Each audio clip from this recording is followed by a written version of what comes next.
Bienvenue dans ce module dans lequel on va parler de votre première séance, de votre première consultation, de votre premier entretien avec la personne au cabinet.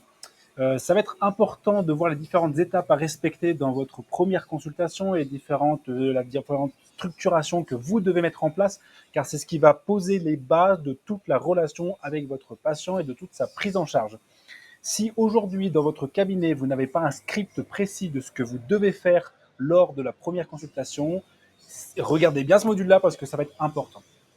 Donc, imaginons que vous ayez travaillé sur la phase d'acquisition, c'est-à-dire que la personne vous a rencontré, enfin vous a connu, elle a été séduite par ce que vous proposez. Maintenant, c'est le moment de la conversion, c'est-à-dire qu'elle vient au cabinet et il va falloir la convertir en nouveau patient. Il va falloir lui montrer qu'on a la solution à son problème pour l'amener du point A. Le point A, c'est la douleur qu'elle a ou l'inconfort qu'elle a, la problématique qu'elle a. Le point B, c'est l'endroit qu'elle veut atteindre, l'état qu'elle veut atteindre.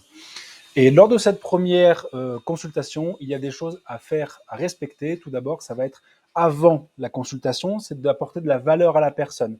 Ça, je vous en ai parlé dans le module de la relation avec votre patient, dans tout ce qui va être l'envoi d'email pour informer la personne de comment va se passer la consultation. Vous pouvez envoyer un e-book que vous avez écrit, une fiche récapitulative un petit peu de votre pratique, les différents bénéfices que la personne va avoir avec votre accompagnement.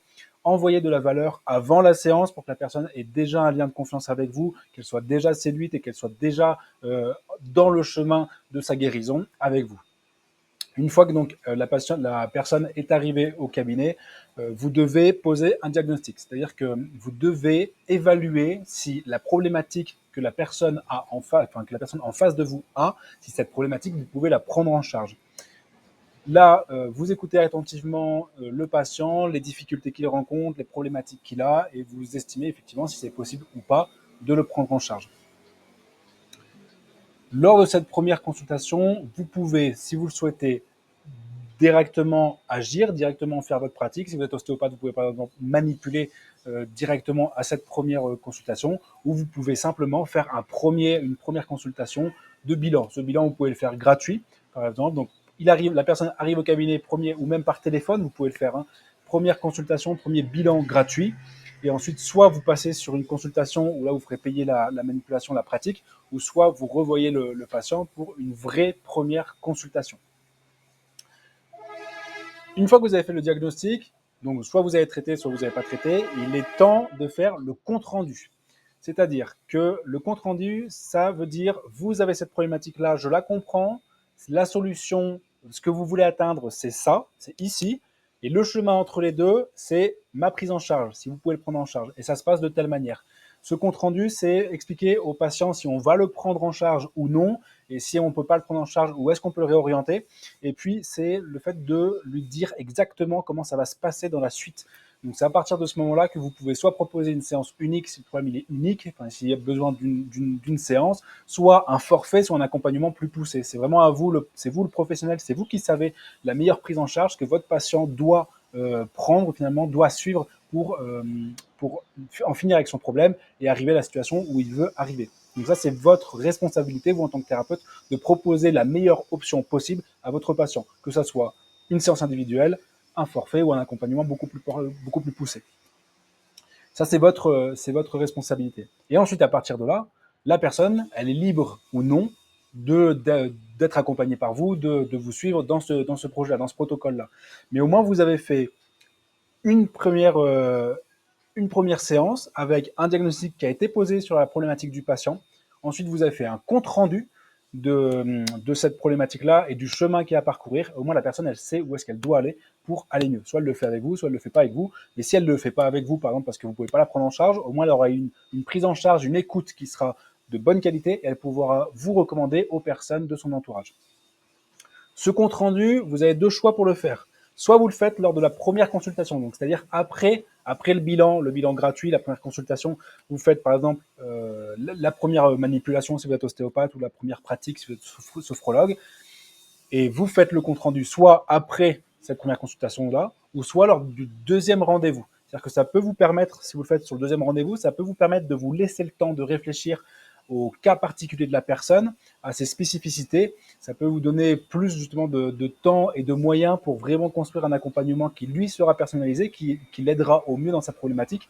Le patient, il sera mis dans un état du coup d'attente et d'espoir un petit peu parce qu'il espère trouver une solution à son problème. Et le fait que vous preniez le temps de réfléchir, eh ben, il sera content de ça parce que vraiment vous faites attention à sa particularité et vous voulez vraiment l'aider. Et ça, il va le ressentir. Même s'il ne le verbalise pas, il va le ressentir. Et puis, si vous faites le compte-rendu lors de la deuxième séance et que vous avez manipulé ou agi à la première séance, vous aurez déjà les premiers résultats ou non, ou les non-résultats de la première intervention. Ce qui fait que vous pouvez déterminer, bon, par exemple, on a eu des très bons résultats, on a une diminution de 50% de votre problème, vos symptômes sur la première séance, donc le compte-rendu, du coup, ça veut dire qu'on va pouvoir partir sur un nombre tant de séances, sur un accompagnement de telle sorte, sur un forfait de tant de séances, parce qu'on a eu des résultats, ou alors on n'a pas eu de résultats, donc ça veut dire qu'il nous faudra un petit peu plus de temps. Et ça va légitimer le fait que vous voulez voir justement la personne plusieurs fois, que vous voulez l'accompagner jusqu'au bout. Il y a une étape qui va être importante dans le fait que, par exemple, si vous proposez un accompagnement ou des forfaits ou même des consultations à l'unité, c'est de faire une réévaluation et un suivi.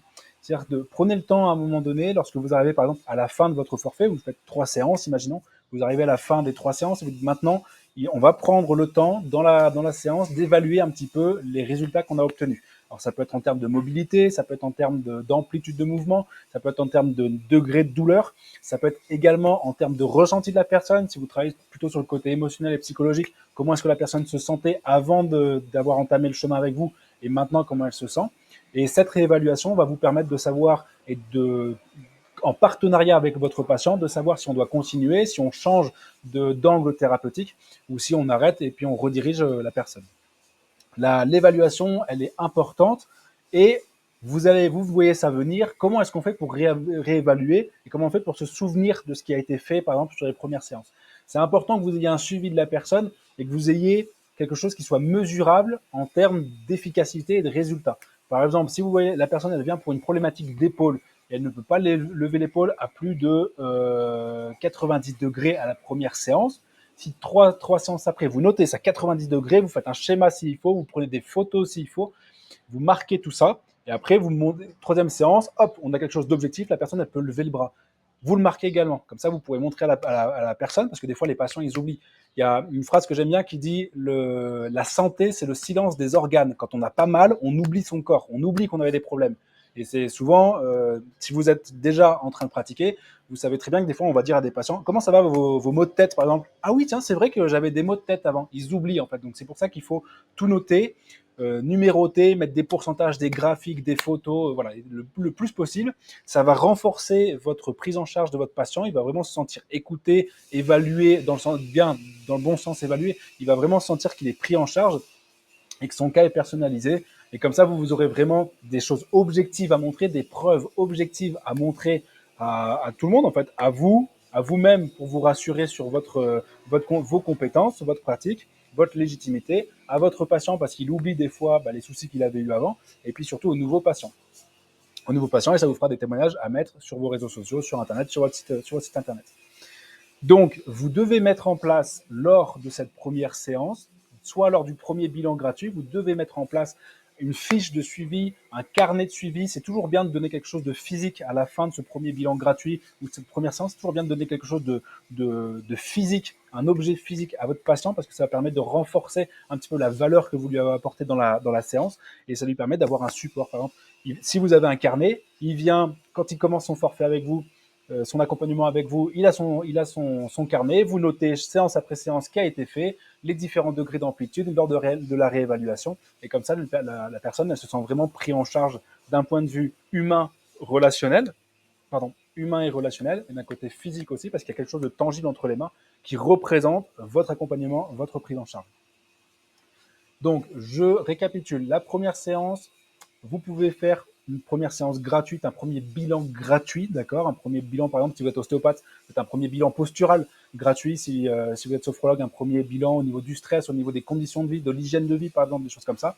Ensuite, la personne, elle va décider oui ou non, elle veut être accompagnée, mais au moins, elle aura déjà une première impression qui sera extrêmement bonne, et donc elle va pouvoir parler de vous à son entourage. Donc, c'est vraiment gagnant de faire ça. Et ensuite, vous avez 2 temps principaux à faire pour la première séance. le diagnostic. Est-ce que je peux aider cette personne? Oui ou non? Quelle est sa problématique? Et le compte-rendu. Le compte-rendu, soit on le fait après, après le diagnostic, soit on le fait à la séance d'après. Ça, c'est comme vous voulez. Vous pouvez tester les deux, puis vous voyez ce qui vous correspond le plus. Et enfin, après, au fur et à mesure du suivi avec le patient, faites des réévaluations pour pouvoir montrer objectivement les résultats que vous avez eus avec eux. Allez, j'espère que ça vous a plu pour cette première séance qui est très importante, vraiment très, très importante. Ça bâtit toutes les fondations d'une bonne relation avec vos patients et d'une bonne prise en charge et d'une bonne thérapeutique. J'espère que ça vous a aidé. Si vous avez la moindre question, vous m'envoyez des messages, je serai ravi d'y répondre. On se voit bientôt. Salut!